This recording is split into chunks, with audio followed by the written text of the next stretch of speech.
చూస్తున్నా నా ఛానల్లో చికెన్ రెసిపీస్ తప్ప ఇంకే వెజ్ ఏమి ఉండట్లేదు సరిగ్గా. సో అందుకని ఇప్పుడైతే వెజ్ రెసిపీ చేసేస్తున్నాను.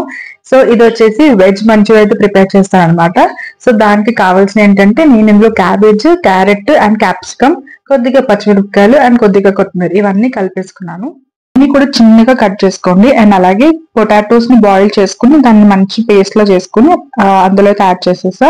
తర్వాత కొద్దిగా ఉప్పు, కొద్దిగా ధనియాల పొడి, జీలకర్ర పొడి, కార్న్ ఫ్లోర్, మైదా ఇవన్నీ యాడ్ చేసి మంచిగా కలిపేసుకోవాలి. మంచి కన్సిస్టెన్సీలో కలుపుకోవాలి. వాటర్ అనేది యాడ్ చేసుకోవాల్సిన అవసరం ఉండదు. ఒకవేళ వాటర్ యాడ్ చేసుకోవాల్సిన అవసరం ఉంటే కొద్దిగా యాడ్ చేసుకోండి. ఎందుకంటే ఆల్రెడీ వెజిటేబుల్స్ లో కొంచెం వాటర్ కంటెంట్ ఉంటుంది కాబట్టి సరిపోతుంది.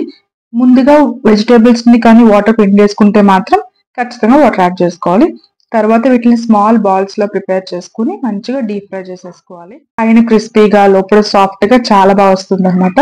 నెక్స్ట్ ఒక పాన్ లో ఆయిల్ యాడ్ చేసి అందులో వెల్లుల్లిపాయలు, కొత్తిమీర, కరివేపాకు, పచ్చిమిరపకాయలు, tomato sauce, soya sauce, vinegar, some Schezwan chutney లేదా చైనీస్ చిల్లీ పేస్ట్ అన్న పర్లేదు, రెండట్లేదో యాడ్ చేసుకుని కొద్దిగా మసాలాస్ అన్ని యాడ్ చేసుకుని అందులో కొద్దిగా వాటర్ యాడ్ చేసి కొద్దిగా ఆరిగాన్ ఇవన్నీ యాడ్ చేసిన తర్వాత మనం ముందుగా ఏమైతే ఫ్రై చేసి పెట్టుకున్నామో అవి ఇందులో యాడ్ చేసేసుకోవాలి.